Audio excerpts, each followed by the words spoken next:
യേശുക്രിസ്തുവിൻ്റെ പരിശുദ്ധമായ നാമത്തിൽ എല്ലാ പ്രിയപ്പെട്ടവർക്കും മോർണിംഗ് ഡ്യൂവിൻ്റെ പുതിയൊരു പ്രഭാത വചന ധ്യാനത്തിലേക്ക് സ്വാഗതം. കഴിഞ്ഞ ദിവസങ്ങളിൽ വളരെ അനുഗ്രഹിക്കപ്പെട്ട ആത്മീക വചനചിന്തയിലൂടെ കടന്നുപോകാൻ തക്കോണം ദൈവം നമ്മെ സഹായിച്ചല്ലോ. അബ്രഹാം മെമ്രയുടെ തോപ്പിൽ താമസിച്ചുകൊണ്ടിരിക്കുമ്പോൾ അവിടെ വെച്ച് 3 പുരുഷന്മാർ അവൻ്റെ അടുക്കിലേക്ക് കടന്നു വരുന്നത് അബ്രഹാം കണ്ടു.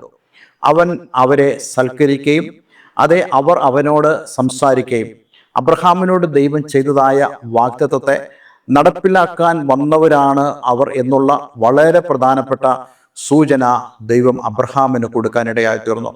നോക്കൂ, അവർ വളരെയധികം അബ്രഹാമിനാൽ ബഹുമാനിക്കപ്പെടുകയും അബ്രഹാമിൻ്റെ ആതിഥേയത്വം അനുഭവിക്കുകയും ചെയ്ത് വളരെ സന്തോഷമുള്ളവരായി ഈ പുരുഷന്മാർ മടങ്ങിപ്പോകുന്നു.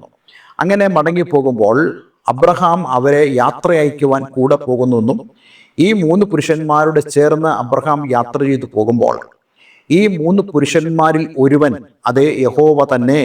അപ്പോൾ യഹോവ അരുളി ചെയ്തത്, അതിൻ്റെ അർത്ഥം നമ്മൾ കഴിഞ്ഞ ദിവസം ചിന്തിക്കുകയുണ്ടായി.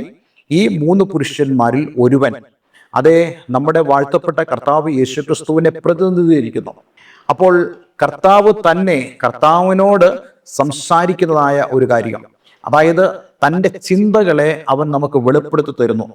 അപ്പോൾ അങ്ങനെയാണെങ്കിൽ ഈ വേദഭാഗത്തൊന്നും നമ്മൾ മനസ്സിലാക്കുന്ന ഒരു വളരെ പ്രധാനപ്പെട്ട കാര്യം, തൻ്റെ ചിന്തകളെ പോലും നമ്മെ അറിയിക്കുന്നതായ ഒരു ദൈവത്തെയാണ് നമുക്ക് വിശുദ്ധ വേദപുസ്തകത്തിലൂടെ കാണുവാൻ കഴിയുന്നത്.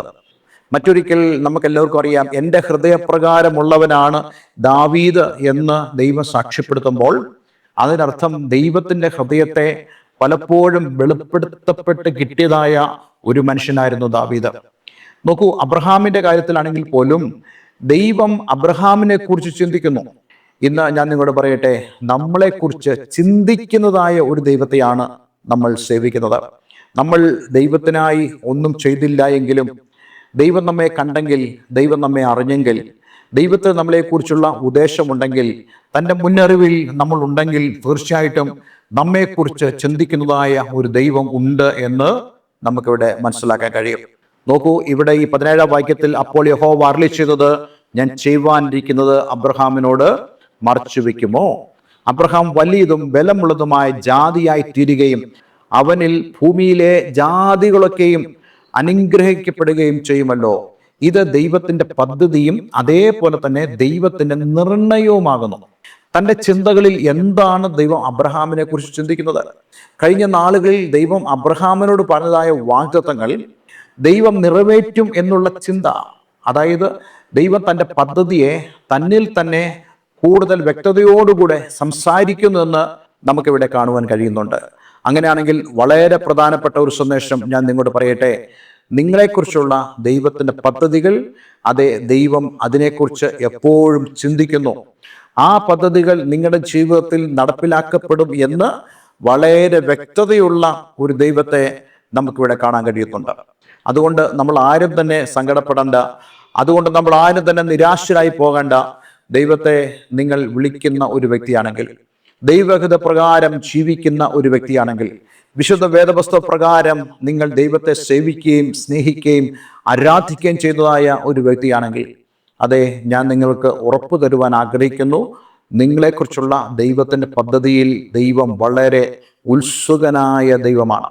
നോക്കൂ, 18-ാമത്തെ വാക്യത്തിൽ എന്താണ് പറയുന്നത്? അബ്രഹാം വലിയതും ബലമുള്ളതുമായ ജാതിയായി തീരുകയും അവനിൽ ഭൂമിയിലെ ജാതികളൊക്കെയും അനുഗ്രഹിക്കപ്പെടുകയും ചെയ്യുമല്ലോ എന്നാണ് ഇവിടെ പറയുന്നത്.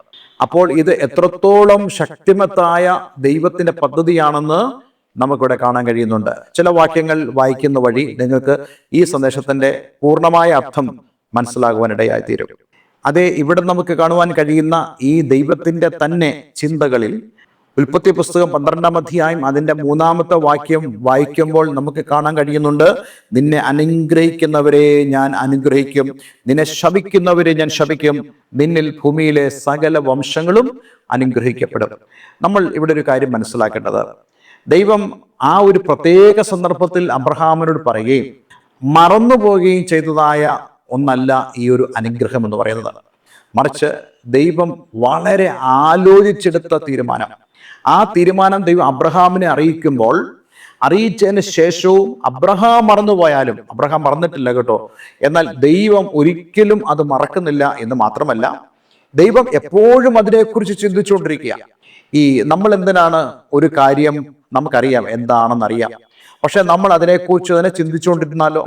ഇപ്പോൾ നമ്മുടെ വീട്ടിൽ ഒരാവശ്യം, ആ ആവശ്യം നമ്മൾ തീരുമാനമെടുത്തു ആവശ്യത്തിനായി, പക്ഷെ ആവശ്യത്തിന് തീരുമാനം എടുത്ത് കഴിഞ്ഞും നമ്മൾ അതിനുവേണ്ടി ചിന്തിക്കുന്നത് എന്തുകൊണ്ടാണ്? ഒരു വീട്ടിൽ നല്ല സാധന സാമഗ്രികളെല്ലാം നമ്മൾ വാങ്ങിച്ചിട്ടു, നമ്മുടെ വീടിന് വേണ്ടതായ എല്ലാ കാര്യങ്ങളുമുണ്ട്, പക്ഷെ എങ്കിലും നമ്മൾ ചിന്തിച്ചുകൊണ്ടിരിക്കും എൻ്റെ വീടിന് എന്താണ് ആവശ്യം എന്നുള്ളത്. അതുപോലെ ദൈവവും അങ്ങനെയാണ് ചെയ്യുന്നത്. ദൈവം നമ്മെക്കുറിച്ച് ചിന്തിച്ചുകൊണ്ടേയിരിക്കുന്നു. നമ്മൾ ആരും അത് മറന്നു പോകരുത്. അപ്പോൾ നമ്മളെക്കുറിച്ച് ദൈവം ചിന്തിക്കുന്നതായ ഒരു ദൈവമായതുകൊണ്ട് നമുക്ക് വേണ്ടി ദൈവം പ്രവർത്തിക്കും. നാം ദൈവത്തിന് മുമ്പാകെ ആയിരുന്നാൽ ആ ദൈവത്തിന്റെ ചിന്തകൾക്കനുസരിച്ച് നമ്മുടെ പോരായ്മകളെ നികത്തി നമ്മുടെ ആവശ്യങ്ങൾ എന്താണെന്നറിഞ്ഞ് നമുക്ക് വേണ്ടി പ്രവർത്തിക്കുന്ന ഒരു ദൈവം. ഇന്ന് നിങ്ങൾ അത് വിശ്വസിക്കുന്നുണ്ടോ? പക്ഷെ ഏറ്റവും പ്രധാനപ്പെട്ട കാര്യം നിങ്ങളും ദൈവവും തമ്മിലുള്ള ബന്ധമാണ് എന്നുള്ളത് നമ്മൾ മറന്നു പോകരുത്. അത് കൂടുതൽ വിശദമാക്കുന്ന വാക്യങ്ങളാണ് ഞാൻ തുടർന്ന് നിങ്ങളുമായി പങ്കിടുവാൻ ആഗ്രഹിക്കുന്നത്. ഉൽപ്പത്തി പുസ്തകം 22-ാം അധ്യായം അതിന്റെ 18-ാം വാക്യം നമ്മളിങ്ങനെ വായിക്കുന്നുണ്ട്. നീ എൻ്റെ വാക്ക് അനുസരിച്ചതുകൊണ്ട് നിന്റെ സന്തതി മുഖാന്തരം ഭൂമിയിലുള്ള സകല ജാതികളും അനുഗ്രഹിക്കപ്പെടുമെന്ന് ഞാൻ എന്നെ കൊണ്ട് തന്നെ സത്യം ചെയ്തിരിക്കുന്നു എന്ന് യഹോവ അരുളിച്ചെയ്തു. നമ്മൾ ഈ വാക്യത്തിലേക്ക് പിന്നീട് കടക്കുന്നുള്ളൂ. പക്ഷേ ഇവിടെ നമ്മളൊരു കാര്യം മനസ്സിലാക്കുന്നു, അത് പറയാനാണ് ഞാൻ ഈ വാക്യം വായിച്ചത്. നോക്കൂ, അബ്രഹാമിനെ കുറിച്ചുള്ള ദൈവത്തിന്റെ ഉറപ്പെന്താ? അബ്രഹാം ദൈവത്തിന്റെ വാക്ക് അനുസരിക്കും എന്നുള്ളതാണ്. അപ്പോൾ അങ്ങനെ അബ്രഹാം അനുസരിക്കുന്നത് ദൈവം കാണുന്നത് കൊണ്ട് എന്താണ്? ദൈവത്തിന് പൂർണ്ണമായി ഉറപ്പുണ്ട്, അബ്രഹാമിലൂടെ തന്നെ ലോകത്തിലെ സകല ജാതികളും അനുഗ്രഹിക്കപ്പെടും. അപ്പോൾ അങ്ങനെയാണെങ്കിൽ ഒരു കാര്യം നമ്മൾ മനസ്സിലാക്കണം, ദൈവം നമ്മളെ നോക്കിക്കൊണ്ടിരിക്കുന്നു. നമ്മിൽ കാണുന്നതായ നമ്മുടെ അനുസരണം, നമ്മുടെ വിശ്വാസം, അത് ദൈവം നീതിയായി കണക്കിടുന്നത് കൊണ്ട് ദൈവത്തിന് പൂർണ്ണമായ ബോധ്യമുണ്ട്, അബ്രഹാം തീർച്ചയായിട്ടും എൻ്റെ ഇഷ്ടപ്രകാരം നടക്കുകയും അതേപോലെ തന്നെ ഞാൻ അവനോട് പറഞ്ഞിരിക്കുന്ന കാര്യങ്ങൾ നിവർത്തീകരിക്കുകയും ചെയ്യും എന്നുള്ളതാണ്. വാസ്തവത്തിൽ നമ്മളെക്കുറിച്ചൊക്കെ ദൈവത്തിന് നല്ല കൺഫ്യൂഷൻ ഉണ്ടെന്നാണ് എനിക്ക് തോന്നുന്നത്. കാരണം പല ആളുകളോടും ദൈവം സംസാരിക്കുന്നുണ്ട്, അവൻ്റെ വചനത്തിലൂടെ സംസാരിക്കുന്നു, ദൈവം നേരിട്ട് ദൈവദാസന്മാരോട് സംസാരിക്കുന്നു. പക്ഷേ പലപ്പോഴും നമുക്ക് സംഭവിക്കുന്നതായ പ്രധാനപ്പെട്ട കാര്യം, അന്നേരത്തേക്കുള്ളത് മാത്രമേ നമ്മൾ ചിന്തിക്കാറുള്ളൂ, അന്നേരത്തേക്കുള്ള കാര്യങ്ങൾ മാത്രമേ നമ്മുടെ മനസ്സിൽ സൂക്ഷിക്കാറുള്ളൂ. പക്ഷെ അബ്രഹാം അങ്ങനെ ആയിരുന്നില്ല. അബ്രഹാമിനോട് ദൈവം പറഞ്ഞപ്പോൾ അബ്രഹാം പ്രധാനമായിട്ടും ആ വാഗ്ദത്തങ്ങൾക്കല്ല പ്രാധാന്യം കൊടുത്തത്. ഞാൻ ഏതാനും ദിവസങ്ങൾക്ക് മുമ്പ് നിങ്ങളോട് പറഞ്ഞു, വാഗ്ദത്തങ്ങൾക്കല്ല പ്രാധാന്യം കൊടുത്തത്, മറിച്ച് ആ വാഗ്ദത്തങ്ങൾ ചെയ്തതായ ദൈവത്തിന് താൻ പ്രാധാന്യം കൊടുത്തു. അതിന്റെ പ്രധാനപ്പെട്ട ലക്ഷണമാണ് ഈ വാക്യത്തിൽ നമുക്ക് കാണുവാൻ കഴിയുന്നത്, നീ എൻ്റെ വാക്ക് അനുസരിച്ചതുകൊണ്ട്. അപ്പോൾ അങ്ങനെയാണെങ്കിൽ നമ്മളുടെ അനുസരണം കേവലം വിശ്വാസം മാത്രമല്ല ദൈവം പ്രവർത്തിക്കുവാൻ അടിത്തറയായിരിക്കുന്നത്, മറിച്ച് നമ്മുടെ അനുസരണം കൂടിയാണ്. ഞാൻ പലപ്പോഴും പറയാറുണ്ട്, വിശ്വാസവും അനുസരണവും ചേരുന്നിടത്താണ് നമുക്ക് ദൈവപ്രവൃത്തി കാണുവാൻ സാധിക്കുന്നത്. അവിടെ കേവലം വിശ്വാസം മാത്രം പോരാ നമുക്ക്. ഇന്ന് ആളുകൾ എന്താണ് ചെയ്യുന്നത്? അവർ വിശ്വസിക്കുവാൻ പരമാവധി പരിശ്രമിക്കുന്നു, പക്ഷേ അനുസരിപ്പാൻ അവർ തയ്യാറല്ല. അനുസരിക്കുന്നതിന് അവർ തടസ്സമായി പറയുന്നത് നമ്മുടെ തന്നെ ചില മുൻഗണനകൾ, അതേപോലെ തന്നെ നമ്മുടെ ബന്ധങ്ങൾ, നമ്മുടെ പാരമ്പര്യങ്ങൾ, നമ്മുടെ കുടുംബ മഹിമ, ഇതെല്ലാം പറഞ്ഞ് നമ്മൾ ദൈവത്തെ വിശ്വസിക്കുക മാത്രം ചെയ്യാൻ നോക്കും, പക്ഷെ അനുസരിക്കില്ല. പക്ഷെ ദൈവം നോക്കുന്നത് നമ്മൾ കേവലം വിശ്വസിക്കുക എന്നുള്ളത് മാത്രമല്ല, അത് നമുക്ക് നീതിയായി കണക്കിടണമെങ്കിൽ നമ്മുടെ അനുസരണമാണ് അവിടെ ഏറ്റവും വലുത്. നോക്കൂ, എന്താണ് വിശുദ്ധ വേദപുസ്തകം പറയുന്നത്? അബ്രഹാം ദൈവത്തിൽ വിശ്വസിച്ചു, അതവന് നീതിയായി കണക്കിട്ടു. വിശ്വാസം അതിന്റെ പ്രവൃത്തിയിലൂടെയാണ് അത് വിശ്വാസമായി നമുക്ക് കാണുവാൻ കഴിയുന്നത്. ആ രക്തസ്രവക്കാരി സ്ത്രീ, അവളുടെ ഉള്ളിൽ വിശ്വാസം ഉണ്ടായിരുന്നു, പക്ഷെ അവളുടെ പ്രവൃത്തിയിലൂടെയാണ് അവളുടെ വിശ്വാസത്തെ ലോകം അറിഞ്ഞത്. അവളുടെ പ്രവൃത്തിയിലൂടെയാണ് അവളുടെ വിശ്വാസത്തെ ദൈവം അറിയുന്നത്. ഇന്ന് ഞാൻ നിങ്ങളോട് പറയട്ടെ, നമ്മളുടെ വിശ്വാസം പ്രവൃത്തിയിലൂടെ ദൈവം അറിയുവാനും ലോകമറിയുവാനും ഇടയായിത്തീരണം. അബ്രഹാമിന്റെ ജീവിതത്തിൽ അങ്ങനെ ഉണ്ടായിരുന്നു. അതുകൊണ്ടാണ് അബ്രഹാമിനെ കുറിച്ച് ദൈവം തൻ്റെ ഹൃദയത്തിൽ തന്നെ ചിന്തിക്കുന്നത്, ഞാൻ ചെയ്യുവാനിരിക്കുന്നത് അബ്രഹാമിനോട് മറച്ചു വെക്കുമോ? അബ്രഹാം വലിയതും ബലമുള്ളതുമായ ജാതിയെ തീരുകയും അവനിൽ ഭൂമിയിലെ സകല ജാതികളും അനുഗ്രഹിക്കപ്പെടുകയും ചെയ്യുമല്ലോ. എന്തുകൊണ്ട്? അബ്രഹാമിന്റെ വിശ്വാസവും അബ്രഹാമിന്റെ അനുസരണവും.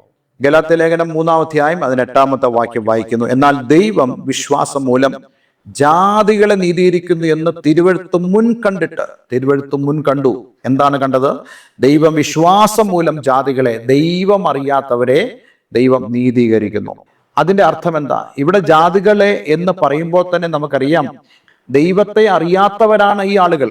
പക്ഷേ ദൈവത്തെ അവർക്ക് കൂടുതലായി അറിയില്ലെങ്കിലും, കൂടുതൽ തിയോളജിയോ ദൈവശാസ്ത്രമോ അവർക്ക് അറിയില്ലെങ്കിലും, അവർക്ക് ഈ ദൈവത്തെ അറിയാനും വിശ്വസിക്കുവാനും കഴിയുന്നുണ്ടെങ്കിൽ ആ വിശ്വാസ നിമിത്തം അവൻ ജാതികളെ നീതീകരിക്കുന്ന ദൈവമാണ്. അതായത് ദൈവപ്രവൃത്തിക്ക് അവരെ യോഗ്യരാക്കുന്നു എന്ന് തിരുവെഴുത്ത് മുൻ കണ്ടിട്ട് നിന്നിൽ സകല ജാതികളും അനുഗ്രഹിക്കപ്പെടും എന്നുള്ള സുവിശേഷം അബ്രഹാമിനോട് മുമ്പ് കൂട്ടി അറിയിച്ചു. വാസ്തവത്തിൽ ഇതൊരു സുവിശേഷം തന്നെയാണ്. എന്തുകൊണ്ട് ഇത് സുവിശേഷമാകുന്നു? ഇത് യേശുക്രിസ്തുവിനെ കുറിച്ചുള്ള ഒരു പ്രവചനമാണ്, ഒരു വാക്തത്വമാണ്. പക്ഷെ അതിന് അനുസരിക്കാൻ കഴിയുന്നതായ ഒരു അബ്രഹാം ഉണ്ടായിരുന്നു. അതുകൊണ്ടാണ് ഇവിടെ പറയുന്നത്, നിന്നിൽ സകല ജാതികളും അനുഗ്രഹിക്കപ്പെടും എന്നുള്ള സുവിശേഷം അബ്രഹാമിനോട് മുമ്പ് കൂട്ടി അറിയിച്ചു. ഏത് മുമ്പ് കണ്ടിട്ട്? അതേ വിശ്വാസം മൂലം ദൈവം ജാതികളെ നീതീകരിക്കുന്നു. അബ്രഹാമിനെ ദൈവം നീതീകരിച്ചത് വിശ്വാസത്താല, ഒരിക്കലും പ്രവൃത്തിയാലല്ല. പക്ഷെ അബ്രഹാമിന്റെ വിശ്വാസം, പ്രവൃത്തി അതിനെ പിന്തുടരുന്നതായിട്ട് നമുക്ക് കാണാൻ കഴിയുന്നുണ്ട്. അബ്രഹാം കേവലം വിശ്വസിക്കുക മാത്രമല്ല, തൻ്റെ ഏകജാതന മകനെ ഇസ്ഹാക്കിനെ യാഗമർപ്പിക്കണമെന്ന് ദൈവം ആവശ്യപ്പെട്ടപ്പോൾ അബ്രഹാം കേവല വിശ്വാസം മാത്രമായിരുന്നില്ല, ദൈവം എന്താണ് ആവശ്യപ്പെട്ടത് അത് ചെയ്യുവാൻ അവൻ മടിച്ചില്ല. അതുകൊണ്ട് ദൈവം എന്ത് ചെയ്തു? അവനെ ഐശ്വര്യമായി അനുഗ്രഹിച്ചു. ഇന്ന് നമ്മോടൊക്കെ ദൈവത്തിന്റെ ആത്മാവ് സംസാരിക്കുന്നത്, നമ്മൾ ഓരോരുത്തരും കേവലം വിശ്വസിക്കുക എന്നുള്ളതല്ല, മറിച്ച് ആ വിശ്വാസത്തിന്റെ അനുസരണം നമ്മുടെ ജീവിതത്തിൽ അതേ ദൈവത്തിന് മുമ്പാകെ നമ്മൾ വെളിപ്പെടുത്തുമ്പോൾ തീർച്ചയായിട്ടും ദൈവത്തിന് നമ്മെ അനുഗ്രഹിക്കാൻ കഴിയും, ദൈവത്തിന് നമ്മെ മാനിക്കുവാൻ കഴിയും. അതെ, നിന്നെ മാനിക്കുവാൻ ദൈവം വിശ്വസ്തനാണെന്ന് ഇന്ന് ദൈവവചനം നമ്മളോട് പറയുക. പക്ഷെ എന്താണ് വേണ്ടത്? കേവല വിശ്വാസമല്ല, വിശ്വാസത്തോടുകൂടി അനുസരണം അതെ ദൈവത്തിനു മുമ്പാകെ വെളിപ്പെടുത്തുവാൻ നമുക്ക് സാധിക്കുന്നെങ്കിൽ അത് നമ്മുടെ ജീവിതത്തിന്റെ അനുഗ്രഹമായി മാറും. ഒരു വാക്ക് നമുക്ക് പ്രാർത്ഥിക്കാം. സ്വർഗീയ പിതാവേ, ഞങ്ങളുടെ ജീവിതത്തിൽ കേവലം വിശ്വസിക്കുക എന്നുള്ളത് മാത്രമല്ല, കർത്താവെ അങ്ങ് പറയുന്നത് അനുസരിപ്പാൻ, ദൈവവചനം ആവശ്യപ്പെടുന്നത് അനുസരിപ്പാൻ ഞങ്ങളെ ബലപ്പെടുത്തണമേ. ഈ വചനം കേട്ട ഏവരെയും ഞാൻ യേശുവിൻ്റെ നാമത്തിൽ അനുഗ്രഹിക്കുന്നു. പ്രാർത്ഥന കേട്ടതിന് നന്ദി. യേശു ക്രിസ്തുവിൻ നാമത്തിൽ തന്നെ. ആമേൻ, ആമേൻ. ഇന്നത്തെ വചനം നിങ്ങളുടെ ജീവിതത്തിൽ വളരെ അനുഗ്രഹപ്രദമായി തീർന്നു എന്ന് ഞാൻ വിശ്വസിക്കുന്നു. ദയവായി ഈ സ്ക്രീനിൽ കാണുന്ന ഫോൺ നമ്പറുകൾ ഞങ്ങളെ വിളിക്കുക, നിങ്ങളുടെ പ്രാർത്ഥന വിഷയങ്ങളെ ഞങ്ങളെ അറിയിക്കുക. ഞങ്ങൾ നിങ്ങൾക്ക് വേണ്ടി പ്രാർത്ഥിക്കുന്നതാണ്. കൂടാതെ ആത്മീയമായ കൂട്ടായ്മയ്ക്ക് നിങ്ങൾക്ക് ആഗ്രഹമുണ്ടെങ്കിൽ അതിനും ഞങ്ങളെ സമീപിക്കാവുന്നതാണ്. എല്ലാവരും ദൈവം അനുഗ്രഹിക്കട്ടെ. Have A nice day. God bless you all.